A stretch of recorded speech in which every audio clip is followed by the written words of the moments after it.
क्या आपने कभी ये सोचा है कि अचानक आप धरती से बाहर उस काले और खाली स्पेस में पहुंच जाए तो क्या होगा? क्या आप वहां पर आवाज पैदा कर पाएंगे, सांस ले पाएंगे या आग जला पाएंगे? लोग समझते हैं कि स्पेस एक बस खाली जगह है, लेकिन सच्चाई इससे ज्यादा अजीब और खतरनाक है। इसलिए फ्रेंड्स, द नॉलेज के माध्यम से आज के इस वीडियो में मैं आपके सामने स्पेस से जुड़े उन 5 रहस्यों के बारे में बताने आया हूँ जिनके ऊपर इंटरनेट पे बहुत ही डिटेल में इंफॉर्मेशन मौजूद नहीं है। मैं हूँ हितेश गिरी गोसाई, आप है हेल्थी और साइंटिफिक ज्ञान से परे एक चैनल द नॉलेज पर, और अगर आप यहाँ पर नए हैं तो इसे सब्सक्राइब जरूर करें, बिकॉज नॉलेज इज एवरीथिंग। चलिए सबसे पहले शुरुआत करते हैं कि अंतरिक्ष में सन्नाटा क्यों होता है। तो अंतरिक्ष में 100 बटा सन्नाटा इसलिए होता है क्योंकि वहां पर ऐसा कोई भी माध्यम नहीं होता है जिसमें आवाज यानी कि ध्वनि यात्रा कर सके। धरती पर जब हम कोई आवाज करते हैं तो हवा, पानी या किसी भी ठोस वस्तुओं के कणों में कंपन यानी कि वाइब्रेशन पैदा होता है और वो वाइब्रेशन आगे बढ़ता है और यही वाइब्रेशन हमारे कानों तक ध्वनि के रूप में पहुंचता है। लेकिन अंतरिक्ष में तो वैक्यूम होता है, वहां पर कोई भी हवा, वातावरण या कोई भी ऐसा माध्यम नहीं होता है जिसमें साउंड वाइब्रेशन पैदा कर सके। और क्योंकि स्पेस के वैक्यूम में कोई कण नहीं होते हैं, इसलिए जहां कण नहीं वहां वाइब्रेशन कैसा। और इसी वजह से अगर आप स्पेस में जोर से चिल्लाओगे भी ना तो आपकी आवाज कहीं नहीं जाएगी, बस आपके मुंह तक ही दबी रह जाएगी, वो शुरू ही नहीं हो पाएगी क्योंकि वहां तो एक एक कण भी मीलों की दूरी पर होता है। हालांकि प्रकाश और अन्य इलेक्ट्रोमैग्नेटिक किरणें स्पेस की इस खाली जगह को पार कर सकती हैं। उन्हें साउंड की तरह ट्रैवल करने के लिए किसी भी माध्यम की आवश्यकता नहीं है, लेकिन साउंड सिर्फ माध्यम के द्वारा ही चल सकती है, इसीलिए स्पेस में सन्नाटा होता है। और स्पेस का यही सन्नाटा अंतरिक्ष को रहस्यमय और थोड़ी डरावनी जगह भी बनाता है। अब अगर स्पेस में साउंड ट्रैवल नहीं कर सकती तो अंतरिक्ष यात्री स्पेस में कैसे बातें करते हैं? अंतरिक्ष यात्री और स्पेसक्राफ्ट एक दूसरे से रेडियो वेव के माध्यम से बात करते हैं और इन रेडियो वेव्स को हवा की जरूरत नहीं होती। और जब भी अंतरिक्ष यात्री इंटरनेशनल स्पेस स्टेशन में होते हैं तब उसमें हवा होती है, वो फुल्ली प्रोटेक्टेड होता है, जिस वजह से इंटरनेशनल स्पेस स्टेशन के अंदर हम विदाउट एनी इक्विपमेंट्स बात कर सकते हैं। और अंतरिक्ष का ये मौन हमें याद दिलाता है कि हम इंसानों की इंद्रियां शायद पृथ्वी के लिए ही बनी है। नंबर 2, क्या हम स्पेस को छू सकते हैं? सोचिए दोस्तों, आप खड़े हैं पृथ्वी पर, ऊपर नीला आसमान है, पर कहीं पर भी कोई ऐसा दरवाजा नहीं है जो आपको बता सके कि यहाँ से स्पेस शुरू होता है। तो सवाल ये है कि आखिर स्पेस कहाँ से शुरू होता है और क्या हम इसे साइंटिफिक रूप से छू सकते हैं? तो दोस्तों जी हाँ, पृथ्वी की सरफेस और स्पेस के बीच ऐसी कोई बाउंड्री लाइन नहीं है जो आपको कह दे कि बधाई हो, आपने स्पेस को छू लिया है। दरअसल धरती का वायुमंडल जैसे जैसे हम ऊपर जाते हैं धीरे धीरे इतना पतला हो जाता है कि एक बिंदु आकर वो लगभग खत्म हो जाता है और इस बिंदु को वैज्ञानिक कर्मन लाइन कहते हैं। साइंटिफिक दृष्टिकोण से माना जाता है कि कर्मन लाइन ही वो सीमा है जहां से स्पेस की शुरुआत होती है और ये लाइन हमारी पृथ्वी की समुद्री सतह से करीब 100 किलोमीटर ऊपर मानी जाती है और इसके बाद ही अंतरिक्ष की ऑफिशियल एंट्री शुरू हो जाती है।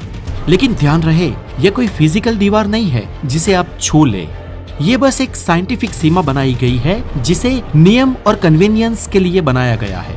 हालांकि पृथ्वी की सतह से 100 किलोमीटर ऊपर उस कर्मन लाइन के बाहर जाने पर भी पृथ्वी का वायुमंडल तो वहां पर होता ही है, लेकिन वो बहुत ही पतला हो गया होता है और धीरे धीरे जैसे हम और ऊपर जाते हैं वैसे करीब 400 किलोमीटर के बाद वायुमंडल हमें बिल्कुल ही फील नहीं होता।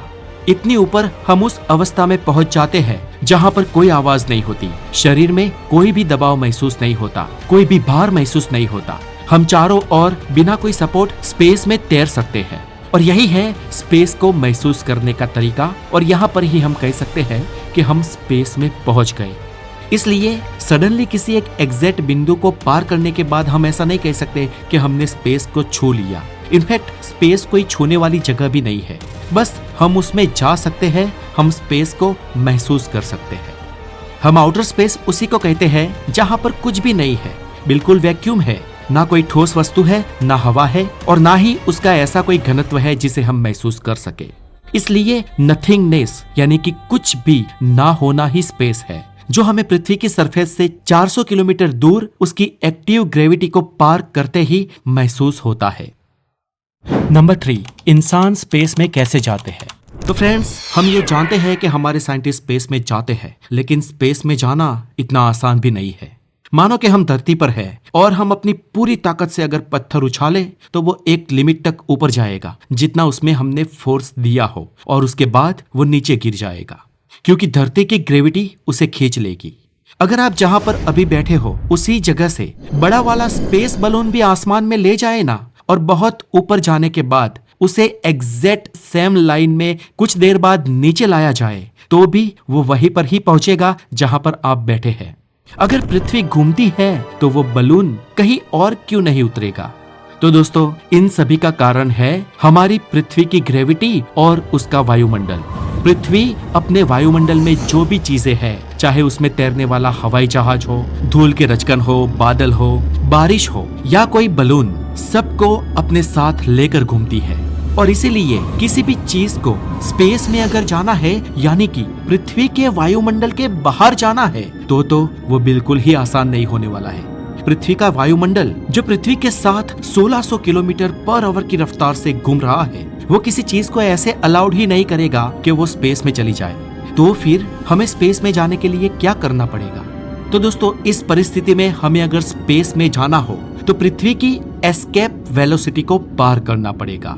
अगर पृथ्वी खुद उसके वायुमंडल को लेकर 1600 किलोमीटर पर आवर यानी कि साउंड की गति से भी ज्यादा तेजी से घूम रही है, तो हम कितनी भी स्पीड से ऊपर चले जाए, पृथ्वी का वायुमंडल हमें अपने साथ खींच ही लेगा।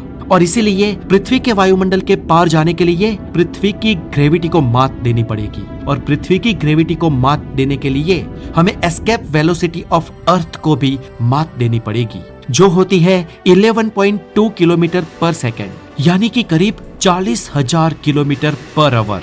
और दोस्तों, ये बुलेट यानी कि बंदूक की गोली की स्पीड से भी ज्यादा है। AK-47 राइफल के अंदर आने वाली गोली की स्पीड करीब 2600 किलोमीटर पर आवर होती है, और फास्टेस्ट गोली की स्पीड करीब 4500 किलोमीटर पर आवर। जबकि हमें 40,000 किलोमीटर पर आवर की स्पीड से पृथ्वी के वायुमंडल को चीरते हुए अंतरिक्ष में जाना होगा, तब हम वेलोसिटी ऑफ अर्थ को एस्केप कर सकेंगे और स्पेस में पहुंच पाएंगे। और नासा एस्ट्रोनॉट्स को स्पेस में ले जाने के लिए और स्पेस मिशन आयोजित करने के लिए ऐसे रॉकेट्स इंजन बनाता है जिसकी स्पीड करीब 40,000 किलोमीटर पर आवर होती है। ये देखिए दोस्तों, ये रॉकेट जब पृथ्वी के वायुमंडल को बिल्कुल चीरता हुआ स्पेस में जा रहा है तो कैसे पृथ्वी का वायुमंडल आपको फटता हुआ नजर आता है। यही होती है उन पावरफुल रॉकेट्स के इंजन की स्पीड। सोचिए उसमें कितना फ्यूल्स जाता होगा। और उससे भी जबरदस्त बात यह है कि उसमें बैठे अंतरिक्ष यात्री इसे पार करने के लिए 3 to 4 जी फोर्स का सामना करते हैं। नंबर 4, हमें स्पेस काला क्यों नजर आता है। दोस्तों, जब हम धरती पर खड़े होकर आसमान में देखते हैं तो दिन के समय सूरज की रोशनी में आसमान हमें नीला दिखाई देता है। हाँ, रात में सूरज की रोशनी नहीं होती, इसलिए स्पेस हमें अंधकारमय लगता है, लेकिन दिन में तो रोशनी की हाजिरी में हमें आसमान साफ साफ दिखाई देता है ना। लेकिन ऐसा सिर्फ हमें पृथ्वी पर से ही दिखता है। जब भी हम स्पेस में जाते हैं, यानी कि पृथ्वी के वायुमंडल को छोड़कर हमारी ग्रेविटी से दूर अंतरिक्ष में इंटरनेशनल स्पेस स्टेशन या उससे भी आगे जाते हैं, तो हमें सूरज की रोशनी में भी यानी कि दिन में भी स्पेस अंधकारमय और काला दिखाई देता है। तो क्या है इसका रहस्य? इस सवाल का जवाब हमें हैरान कर देगा, क्योंकि ये एक छोटा सा सवाल भले ही हो, लेकिन ये पूरे ब्रह्मांड की समझ से जुड़ा एक विज्ञान है। असल में स्पेस में भी सूरज उसी तरीके से चमकता है जैसे वो पृथ्वी पर चमकता है। उसकी रोशनी स्पेस में हर दिशा में फैली होती है, लेकिन स्पेस का काला दिखना इस बात पर निर्भर करता है कि वो रोशनी टकराकर वापस हम तक कैसे पहुंचती है। हमारी आंखों को रोशनी तब दिखाई देती है जब वो किसी चीज को टकराकर परावर्तित या रिफ्लेक्ट होकर हमारी आंखों पर पड़ती है। और इसलिए जब हम धरती पर खड़े रहते हैं तो हमारे वायुमंडल में हवा है, गैस है, धूल के कण है, हमारे वातावरण में नाइट्रोजन है, ऑक्सीजन है, और वो घना भी है। और जब सूरज की रोशनी हमारी पृथ्वी पर पहुंचती है तो वो हमारे वातावरण में बिखर कर यहाँ पर आती है, और वो बिखराव हमारे वातावरण में घुल मिल जाता है। सूरज की रोशनी हमारे वातावरण में दोहरा जाती है, जिस वजह से हमें पृथ्वी पर से आसमान नीला दिखाई देता है। लेकिन स्पेस में तो कोई हवा नहीं है, कोई गैस नहीं है, कोई कण नहीं है। वहां पर तो एक वैक्यूम है, एक खालीपन, जिसमें रोशनी को बिखरने के लिए कुछ भी नहीं है। ना ही वहां पर कोई ऐसा वायुमंडल है जहां से रोशनी टकराकर हम तक वापस पहुंचे। और इसीलिए जब हम स्पेस में होते हैं तो वहां पर रोशनी सीधी चलती है। हमें वहां पर सूरज तो दिखाई देता है, क्योंकि सूरज से सीधी रोशनी हमारी आंख पर गिरती है। लेकिन सूरज के आसपास या सूरज के अलावा कहीं भी और अंतरिक्ष में देखने पर हमें अंधेरा ही दिखाई देता है, क्योंकि वहां पर कोई ऐसा वायुमंडल नहीं है, कोई ऐसा गैस नहीं है जहां से रोशनी टकराए। और इसीलिए सूरज के अलावा अंतरिक्ष में कहीं भी और देखने पर हमें चारों ओर अंधेरा ही अंधेरा नजर आता है। नंबर 5, क्या अंतरिक्ष में आग जलाई जा सकती है? तो आग यानी कि वैज्ञानिक भाषा में कॉम्पोजिशन, जो एक केमिकल रिएक्शन है। जी हाँ, और आग की लपटों के इस केमिकल रिएक्शन के लिए जरूरी होती है 3 चीजें: ईंधन यानी कि फ्यूल, ऑक्सीजन, और गर्मी या चिंगारी यानी कि इग्निशन सोर्स। पृथ्वी पर जब हम माचिस जलाते हैं तो हवा में मौजूद ऑक्सीजन उसकी मदद करती है, लेकिन अंतरिक्ष में तो ऑक्सीजन ही नहीं है, ना हवा है, वहां तो वैक्यूम है, खालीपन है। तो इसका मतलब तो यही हुआ कि स्पेस में आग नहीं जल सकती, क्योंकि बिना ऑक्सीजन के आग बस एक सपना है। तो फिर अंतरिक्ष में रॉकेट कैसे उड़ते हैं, या हम जब हमारे स्पेस यान को या अंतरिक्ष मिशन को आगे बढ़ाना चाहे, पुश करना चाहे, तो उनको फोर्स कैसे मिलती है? तो दोस्तों, अंतरिक्ष में जब कोई स्पेस यान जाता है तो वो यान या रॉकेट अक्सर लिक्विड हाइड्रोजन और लिक्विड ऑक्सीजन का इस्तेमाल करते हैं। और जब ये दोनों तत्व यानी कि लिक्विड हाइड्रोजन और लिक्विड ऑक्सीजन मिलते हैं तो आग पैदा होती है। जी हाँ, अंतरिक्ष में भी, स्पेस के वैक्यूम में भी। लेकिन ये पृथ्वी पर जलाई जाने वाली आग जैसी नहीं होती, क्योंकि इसे कहते हैं ऑक्सीडाइजर। ये एक ऐसा तत्व यानी कि केमिकल रिएक्शन है जो ईंधन को स्पेस में भी जलने में मदद करता है। इसके लिए किसी वातावरण की, किसी वायुमंडल की या बाहरी ऑक्सीजन की जरूरत नहीं होती है। लिक्विड हाइड्रोजन और लिक्विड ऑक्सीजन का आपस में समन्वय, उनका जुड़ाव ही ऊर्जा पैदा करने के लिए और रॉकेट को पुश करने के लिए पर्याप्त होता है। तो क्या अभी अंतरिक्ष में लाइटर या माचिस जलाई जा सकती है? तो बिल्कुल नहीं। अगर आप एक सिंपल लाइटर लेकर अंतरिक्ष में जाओगे तो स्पेस में चक्की घूमेगी, स्पार्क भी होगा, लेकिन लाइटर में से कोई लपट नहीं निकलेगी, उसमें से कोई आग पैदा ही नहीं होगी, क्योंकि आग पैदा करने के लिए हवा में ऑक्सीजन चाहिए। ठीक वैसे ही आप माचिस की कितनी भी तिलियां बर्बाद करें, लेकिन अंतरिक्ष में उसमें आग पैदा नहीं होगी। लेकिन अंतरिक्ष में स्पेस स्टेशन के अंदर, या अगर हम भविष्य में कोई स्पेस होटल बनाए, उसके अंदर आग लग सकती है या आग जलाई जा सकती है, क्योंकि उसके अंदर पृथ्वी जैसा ही कृत्रिम वातावरण क्रिएट किया होता है, ऑक्सीजन भी होता है, जिस वजह से वहां पर आग पैदा हो सकती है, लेकिन वो बहुत ही घातक होगी और पृथ्वी की तरह लपटों में नहीं होगी, गोल गोल बॉल की तरह, गेंद की तरह होगी। इसलिए अंतरिक्ष यान के अंदर जो आग होगी वो बहुत ही अलग, विचित्र होगी। लेकिन स्पेस यान के बाहर अंतरिक्ष के वैक्यूम में आग बिल्कुल ही नहीं जलाई जा सकती है।